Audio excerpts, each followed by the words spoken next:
Hello everyone, welcome back to my channel. So ఈరోజు perspective education నుండి last వీడియోస్లలో మీరు గమనించినట్లుగా అయితే ఫస్ట్ ఆఫ్ ఆల్ మనకు పర్స్పెక్టివ్ ఎడ్యుకేషన్ విద్యా దృక్పథం అంటే ఏంటి, అందులో మళ్ళీ మనకి ఎన్ని రకాలు ఉన్నాయి, సో దాని గురించి కొంచెం బేసిక్స్ ఇన్ఫర్మేషన్ అనేది నేర్చుకున్నాం. అండ్ దాంతోపాటు కమిషన్స్, కమిటీస్ అండ్ సంస్థలు అనేవి కూడా నేర్చుకున్నాం. లాస్ట్ వీడియోస్లో అన్ని ఇయర్స్కి సంబంధించింది అండ్ దాన్ని ఎవరు రూపొందించారో దాని గురించి అయితే ఒక వీడియో అయితే చేస్తాను 2 పార్ట్స్ కింద. సో ఇంకెవరైనా చూడకపోతే ఫస్ట్ బేసిక్ ఇన్ఫర్మేషన్ నేర్చుకున్న తర్వాత మెయిన్గా మన టాపిక్లోకి ఎంటర్ అవుతామండి. సో ఈరోజు మన టాపిక్ విద్యా దృక్పథం.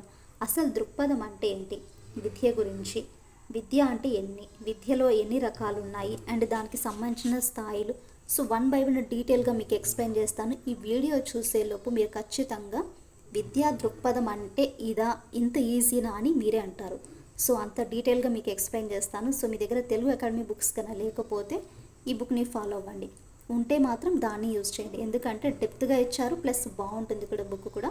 అండ్ ఇందులో ఏంటంటే మెయిన్గా మనకు ఎగ్జామ్ వేలో ఎలా ఉంటుంది, బిట్ అనేది ఏ విధంగా ఫ్రేమ్ చేస్తారు, సో దానికి రిలేటెడ్గా మాత్రమే నోట్స్ అనేది ప్రిపేర్ చేస్తానండి. సో వీడియోని స్కిప్ చేయకూడదు అని నేను అనుకుంటున్నాను. వీడియో స్కిప్ చేస్తే మీకు ఏం అర్థం కాదు. సో లాస్ట్ వరకు చూడడానికి ట్రై చేయండి. మీకు నచ్చినట్లుగా అయితే మన ఛానల్ని ఫస్ట్ లైక్ చేసి, షేర్ చేసి, సబ్స్క్రైబ్ చేయండి. సో చూడండి, ఇక్కడ విద్యా దృక్పథము. దృక్పథం అంటే ఏంటి, ఫస్ట్ మనకు డీటెయిల్గా ఉండే అవగాహన. దృక్పథం అంటే లోతైన అవగాహన, ఒక వ్యక్తి యొక్క ఆలోచన విధానము. దృక్పథం అంటే ఒక నిర్దిష్ట వైఖరి. దృక్పథం అంటే వ్యక్తికి ఉండే సొంత అభిప్రాయం, అంటే ఎవరికి వారిగా నీ దృక్పథం ఏంటి, నీ అభిప్రాయం ఏంటి, సో ఇలా అంటాం కదా. సో దృక్పథం అంటే వ్యక్తికి ఉండే సొంతంగా ఉండే అభిప్రాయం అండి. మరి విద్య అంటే ఏంటి, తాత్విక దృక్పథాలు, సామాజిక దృక్పథాలు, మనోవైజ్ఞానిక, చారిత్రక, సమకాలీన దృక్పథాలు, ఇవన్నీ కూడా దృక్పథం అంటే ఏంటి, విద్య అంటే ఏంటి. నెక్స్ట్, విద్య అనేది ఒక జ్ఞాన విభాగ విషయం అనేది కాదు. విద్య స్వభావరీత్యా విషయాంతర విభాగము. విద్య అనేది ఎప్పుడు కూడా ఒక జ్ఞాన విభాగ విషయం అనేది కాదండి, స్వభావరీత్యా విషయాంతర విభాగమే విద్య. మరి విద్యలో అంశాలు అయితే ఉంటాయి. సో జాగ్రత్తగా చూడండి, ఇక్కడ నుండి విద్యలో అంశాలు ఏంటంటే మనకు 3 టైప్స్ ఉంటాయి. ఏకధ్రువ ప్రక్రియగా విద్య, ద్విధ్రువ, త్రిధ్రువ, unipolar education, bipolar, tripolar. So ఇలా మనకు 3 రకాలుగా విద్యలో అంశాలు ఉంటాయి.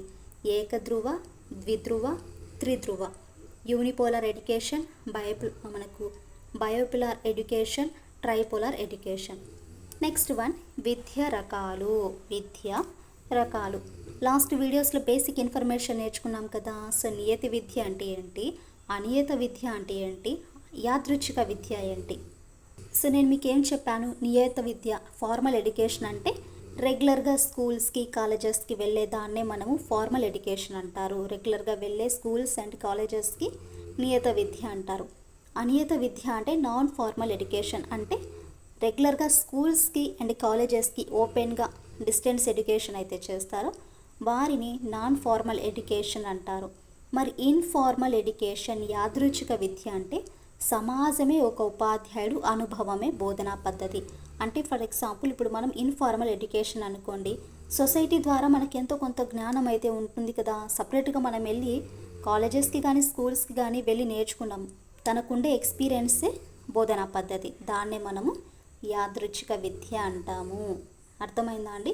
సో విద్యలో ఎన్ని రకాలు ఉంటాయి, 3 రకాలైతే ఉన్నాయి. ఒకటి నియత విద్య, అనియత విద్య, యాదృచ్ఛిక విద్య. సో గుర్తుంచుకోండి, లైక్ చేయండి ఫ్రెండ్స్, మీరు లైక్ చేస్తే క్లాస్ మరికొంతమందికి రీచ్ అవుతుంది. నెక్స్ట్ విద్యా స్థాయిలు అండి, ఇక్కడ నుండి ఇంకా ఇంపార్టెంట్ మీకు.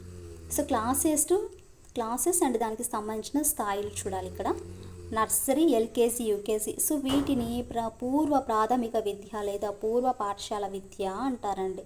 సో నర్సరీ, ఎల్కేజీ, యూకేజీలో ఉండేదాన్ని, దాని యొక్క స్థాయి ఏంటి, పూర్వ ప్రాథమిక విద్య లేదా పూర్వ పాఠశాల విద్య. ఫస్ట్ నుండి 8th క్లాస్లో ఉండేదాన్ని ఎలిమెంటరీ విద్య, 9th క్లాస్ నుండి 10th క్లాస్కి దిగువ సెకండరీ విద్య, 10th టు మనకు 11th అంటే ఇంటర్మీడియట్ దాన్ని హయ్యర్ ఎడ్యుకేషన్ అంటే హయ్యర్ సెకండరీ ఎడ్యుకేషన్ అని, బీఏ, బీకామ్, బీఎస్సీ దీన్ని మనము అండర్ గ్రాడ్యుయేషన్ అనేసి, పీజీ అంటే మనకి ఇంకా పోస్ట్ గ్రాడ్యుయేషన్, ఉన్నత విద్య, హయ్యర్ ఎడ్యుకేషన్ అండి. Next engineering and agricultural, pharmacy ఇవన్నీ కూడా మనకు టెక్నాలజీ ఎడ్యుకేషన్, సాంకేతిక విద్య. ఇంజనీరింగ్ కోర్సు, అగ్రికల్చరల్ అండ్ మనకు ఫార్మసీ వచ్చేసి సాంకేతిక విద్య.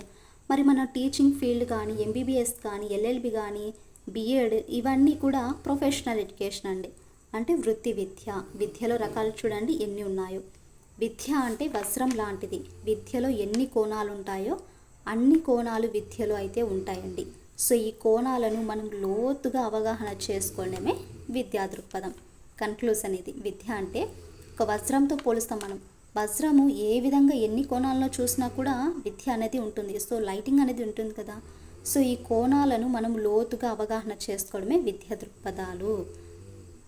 నెక్స్ట్ విద్య అర్థము, నిర్వచనాలు, డెఫినేషన్స్ చూద్దాం. ఇక్కడ విద్య అనే తెలుగు పదం విద్ అనే సంస్కృత పదం నుండి గ్రహించబడింది. ఇక్కడ నుండి మనకు విద్యా దృక్పథాలు స్టార్ట్ అవుతుంది.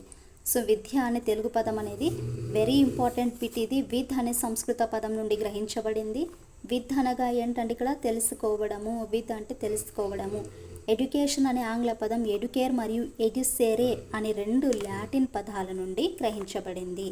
ఎడ్యుకేషన్ అనే పదము, సో ఎడ్యుకేషన్ అనే ఒక ఆంగ్ల పదం అనేది ఎడ్యుకేర్ లేదా ఎడ్యుసేరే అనే లాటిన్ పదాల నుండి మనకు గ్రహించబడింది. ఎడ్యుకేర్ అంటే టు నారిష్ లేదా బ్రింగప్ అంటే అభివృద్ధి పరచడము. ఎడ్యుసేరే అంటే టు లీడ్ అవుట్ అంటే మార్గం అనేది చూపడం. అభివృద్ధి పరచడము, మార్గం చూపడం. దీనిలో కన్ఫ్యూజ్ అవుతాం. ఎడ్యుకేర్ అనేది ఒకటి, అభివృద్ధి పరచడం. ఎడ్యుసేరే అంటే మార్గం చూపడం. ఈ అంటే అవుట్ ఆఫ్ అండి. డికో అంటే టు బ్రింగప్ అభివృద్ధి పరచడం లేదా వృద్ధిలోకి తీసుకురావడం. పరిమిత అర్థంలో విద్య, విస్తృత అర్థంలో విద్య. ఇది మీరు బాగా గుర్తుంచుకోవాల్సిన అంశము. ట్రిపుల్ ఆర్ మూవీ కాదు, ఓకేనా. పరిమిత అర్థంలో విద్య అంటే మనకు లాస్ట్ గత 2012లో బిట్ అడిగారు. అండ్ లాస్ట్ డిఎస్సీలు కూడా సంథింగ్ అడిగినట్టు నాకైతే ఐడియా ఉందండి. ట్రిపుల్ ఆర్ అంటే బోధించడం అండి. ట్రిపుల్ ఆర్ అంటే బోధించడం అంటే R first reading, writing, arithmetic. మరి ఇక్కడ ట్రిపుల్ ఆర్ అన్నారు కదా. సో మరి ఇక్కడ చూసుకుంటే RWA అని ఉంది అని కన్ఫ్యూజ్ అయిపోతారు. సో కన్ఫ్యూజ్ అవ్వకండి. ట్రిపుల్ ఆర్ అంటే బోధించడం. మనకు పరిమిత అర్థంలో విద్య అంటే బోధించడము. ట్రిపుల్ ఆర్ అంటే రీడింగ్, రైటింగ్, అర్థమెటిక్ చదవడము, రాయడము, అంకగణితము. విస్తృత అర్థంలో విద్య. ఇప్పుడు విస్తృత అర్థంలో విద్య. విద్య అనేది నిరంతరం జరిగే ప్రక్రియ అండి. తల్లి గర్భం నుండి మరణించే వరకు విద్య అనేది కొనసాగుతూనే ఉంటుంది. అదే అభ్యసనము. విస్తృత అర్థంలో విద్య అంటే జీవితమే విద్య. విస్తృత అర్థంలో విద్య అంటే జీవితమే విద్య. సో మీకు వీడియో అనేది కొంచెంగా చెప్తున్నాను కదా. అది ఎందుకంటే ఒక టాపిక్ని చూస్తాము. సో ఆ టాపిక్లో మనకు ఆ ఇన్ఫర్మేషనే చూడాలండి. ఎందుకంటే ఈ ఇన్ఫర్మేషన్ చూసిన తర్వాత వేరే ఇన్ఫర్మేషన్ కన్నా చూస్తే కన్ఫ్యూజ్ అవుతాం. సో మీకు నిర్వచనాలు ఇచ్చేటప్పుడు అందుకనేసి నేను కొంచెము గ్యాప్ ఇస్తున్నాను. ఈరోజు ఈ టాపిక్లో మనము విద్యా దృక్పథం గురించి, విద్యలో అంశాలు, విద్యా రకాలు, విద్యా స్థాయిలు, నెక్స్ట్ విద్యా అర్థం, నిర్వచనాలు, నెక్స్ట్ పరిమిత అర్థంలో విద్య అంటే ఏంటి, విస్తృత అర్థంలో విద్య ఏంటి అనేది అయితే డీటెయిల్గా 1 by 1 అయితే ఎక్స్ప్లెయిన్ చేస్తానండి. నెక్స్ట్ వీడియోలో వచ్చేసి విద్యా నిర్వచనం అంటే వెస్టర్న్ కాన్సెప్ట్ ఆఫ్ ఎడ్యుకేషన్ గురించి అయితే మనము నేర్చుకుందాం. ఐ హోప్ మీకు వీడియోలో ఉండే ప్రతి ఇన్ఫర్మేషన్ నచ్చినట్లుగా అయితే please to like and share, subscribe to my channel.